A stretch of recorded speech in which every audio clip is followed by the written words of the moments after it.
Yanawezekana hayo? Na Jessica ni kocha mkubwa kwelikweli, mwenye CV kubwa kwelikweli, na kwenye line hapa namtafuta Hashimu Ibwe, afisa habari wa Azam FC. Ibwe, habari za asubuhi. Salama mkai, mmemkaje studio? Sisi tuko vizuri Ibwe. Hongereni Azam FC kwa kumnasa kocha mkubwa mwenye CV kubwa barani Afrika.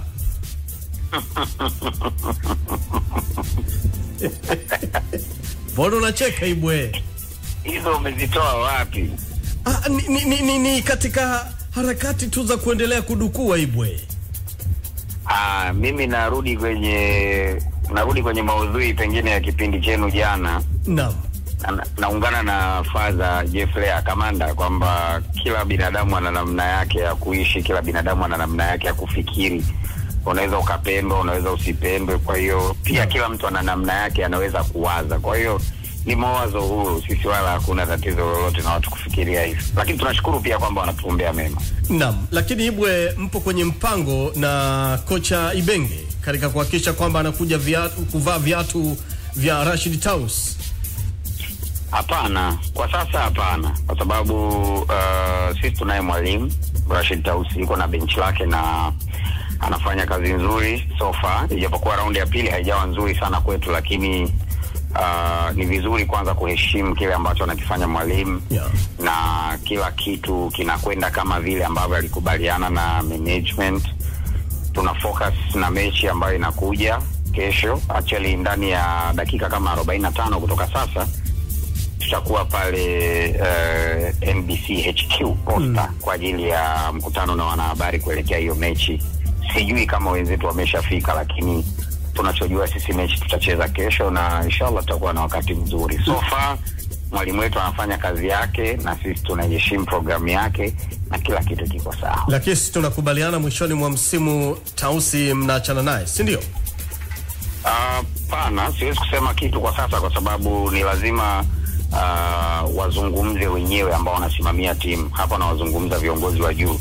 Wao ndio watakuwa na official statement kwamba ni mwalimu ambaye tunaendelea kusalia naye, na huwezi kufanya maamuzi mpaka msimu umalizike umfanyie mwalimu evaluation, overall evaluation, kwamba kile mlichokubaliana msimu ukianza na hiki ambacho kimepatikana baada ya msimu kumalizika, je, kimetoka? Timu iko nafasi gani? Imecheza kwa ufanisi gani? Na pengine project ambayo umekuja nayo kama mwalimu inaweza ikaifaa klabu kwa muda gani kwenye kipindi ambacho kinafuata? Kwa hiyo ndio vitu vidogo ambavyo lazima vitazamwe kwanza, alafu wao kama management watatoa statement rahisi, alafu kama kawaida nitakuwa mezani kujimwaga na kuwaambia kwamba utaratibu umekuwa hivi, unakwenda hivi kwa namna hii. Wewe unaonaje? Tausi amefanikiwa mpaka hivi sasa ndani ya Azam FC ama amefeli? Wewe unaonaje mkai? Amefeli. Mimi kwangu bado siwezi kusema kitu mimi binafsi, kwa sababu klabu zetu zinaendeshwa sasa hivi in modern way. Miongoni mwa klabu ambazo zimejipambanua kufanya vitu kitaalamu zaidi ni Azam Football Club, na ndio maana tunataka tuzungumze pengine kwenye numbers. Tunataka tuzungumze kwa watu ambao tumewaweka nyuma ya timu ambao hawaonekani, wale askari vivuli.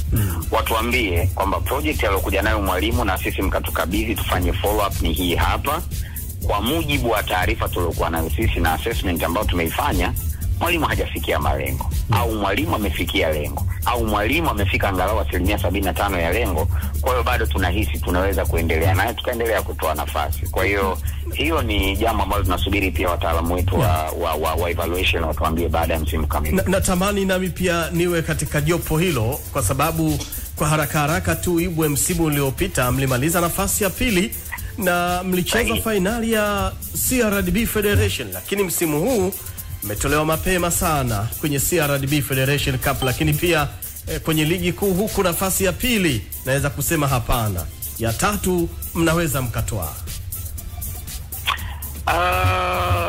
Kwanza karibu kwenye jopo hili, kwa sababu wataaluma tupo huku, lakini ukweli ni kwamba sisi wenyewe binafsi sidhani kama tumefurahi na ambacho tumekiona msimu huu, kwa sababu kawaida ya mshahara huwa ni kubaki constant au kupanda. Kabisa.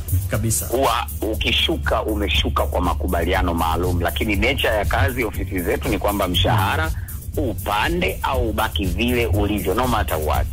Kwa hiyo tulikuwa tunategemea pengine kwa kile ambacho tumekifanya msimu mmoja nyuma kabla ya msimu huu kingekuwa ni muendelezo, kuiona pengine timu kama haijawa bingwa basi inakuwa kwenye nafasi ile ambayo ilikuwa msimu uliopita, lakini kwa improvement nzuri zaidi. Unatamani kuiona pengine timu kwenye nafasi ambayo ilimaliza kama ilikosa ubingwa wa FA msimu uliopita iwe kwenye nafasi nzuri ya pengine hata ya ubingwa wa FA msimu unaofuata. Lakini unfortunately imekuwa tofauti, na nafikiri ndio kitu ambacho kinawafanya watu wengi wazungumze kuhusiana na pengine kile ambacho amekifanya mwalimu wetu. Lakini nafikiri mmeona kuna baadhi ya wachezaji walikuwa hawapati nafasi sana msimu uliopita, wamekuwa regular starters, mfano akina Idi Nado, na wamekuwa na performance nzuri na mchango mkubwa kwenye timu. Tumekosa baadhi ya wachezaji wetu muhimu ambao wanateswa na majeraha. Sospita Bajana amerejea tu karibuni, Yaya Zaidi naye alirejea tu karibuni, Adolf ndo bado. Lakini tunategemea kwamba pre-season ikianza msimu huu hapo barani Ulaya, pre-season ikianza barani Ulaya ni miongoni mwa wachezaji ambao watakuwa kwenye wakati mzuri, na probably mataifa kama Ubelgiji yanapendeza, Ufaransa na nini. Kwa hiyo tutakuwa na timu nzuri ambayo watu wanaitazamia msimu ujao, ijapokuwa tuko disappointed na ambacho tumekifanya msimu. Naibu, kwa nini mnahusishwa na Ibenge? Kwa nini jina la Ibenge linatajwa Azam FC? Unadhani kwa nini? Wakati mwingine ni vitu tu vinatokea, vinatokea. Na unatamani kuwa na Ibenge? Of course ni kocha mzuri sana. Ni mwalimu ambaye ni ndoto pengine ya kila klabu ambayo ina tamani kufika level fulani. Kwa sababu kwanza ana sifa ya kuwa recruiter mzuri. Ni mwalimu ambaye anaweza kuchukua kusport vipaji. Ni mwalimu ambaye anaweza kuvitumia vipaji kwenye nafasi. Sasa hii ndio sifa ambayo inamfanya mwalimu mzuri kuwa mwalimu. Kama ambavyo tunaambiwa kwamba miongoni mwa walimu wenye kazi ngumu na walimu wazuri ni walimu wa kindergarten, darasa la kwanza. Hawa wana kazi ya kummenta mtu ambaye atakuja kuwa mzuri zaidi huku kwenye masters, kwenye degree. Sio? Kwa hiyo unahitaji mwalimu wa kaliba hiyo kwenye timu yako. Ni mwalimu mzuri sana. Kila club Afrika inatamani kuwa na huduma yake. Lakini nafikiri hata Watanzania wangependa kumuona Tanzania. Ni jambo ambalo linavutia kwa kweli. Lakini tuendelee kula kidogo mtori, nyama ziko chini. Na tukihitimisha tu, Feitoto yuko sawa sawa? Yuko Mutrip, Konki, Ngangari, chuma kwa chuma. Vipi, nikupe ubuyu? Niambie.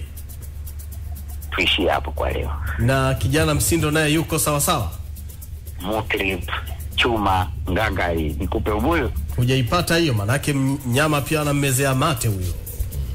Atameza sana. Msindo alikuwa gumzo sana Afrika Kusini kule, hawajapata ofa 2-3. Vipi, hakuna ofa yoyote? Jeff hapa anaongezea swali. Afrika Kusini kijana alicheza vizuri sana. Bahati mbaya sana hatujapokea ofa yoyote, kusema ukweli, niwe muwazi kabisa. Labda kama kuna wachezaji wetu ambao wanazungumza na hawa watu huko nje, lakini sisi kama klabu hatujapokea ofa yoyote. Na sijui ni kwa nini watu wengi huwa wanahofia kufanya direct approach kwa Azam Football Club, kwamba tunatamani huduma ya mchezaji wenu fulani, tunatamani kupata huduma ya staff wenu fulani, tuzungumze tuone namna gani tunampata. Sijawahi jua ni kwa nini watu huwa wanahofia kulifanya hivi. Official statement ya club, maelekezo ya CEO ni kwamba yoyote anayetamani mchezaji au anayetamani huduma ya mtu yoyote ndani ya Azam Football Club andike tu official letter, wao wanawakaribisha mezani kwa ajili ya mazungumzo. Hata wakiitaka encyclopedia babu zaka za kazi inapatikana, waje mezani wazungumze. Encyclopedia. Wamtake professional kit manager wetu pale bwana Hamisi, waje wamchukue, kwa sababu tunatoa somo namna ya kuendesha club na namna ya kusimamia timu. Na kwenye kuendesha club mko vizuri sana, ila makombe tu ndio tatizo. Kwa kweli makombe tunayo Mkai, labda uje nikupe ziara pale Azam Complex. Nataka kombe la ligi kuu Ibwe. Nalo moja liko tu. Pale Azam Complex Chamazi, twende nikupeleke. Na wakati ligi kuu hiyo ligi kuu haikuwa ya wavulana. Hivyo. Na mwisho wa siku niseme tu Ibwe, nikupongeze kwa kazi nzuri, lakini yote kwa yote tutaendelea kuzungumza kuhusiana na wachezaji wenu ambao wanahusishwa na baadhi ya club, lakini na pasi na shaka namna yoyote na tumai unatamani sana Manula arejee nyumbani. Mimi ni miongoni mwa watu ambao wana appreciate sana mchango mkubwa ambao Azam Football Club wanao kwenye maisha ya Aishi Salum Manula. Naam. Lakini kama haitoshi, pia pale ni nyumbani kwake, ameacha legacy kubwa.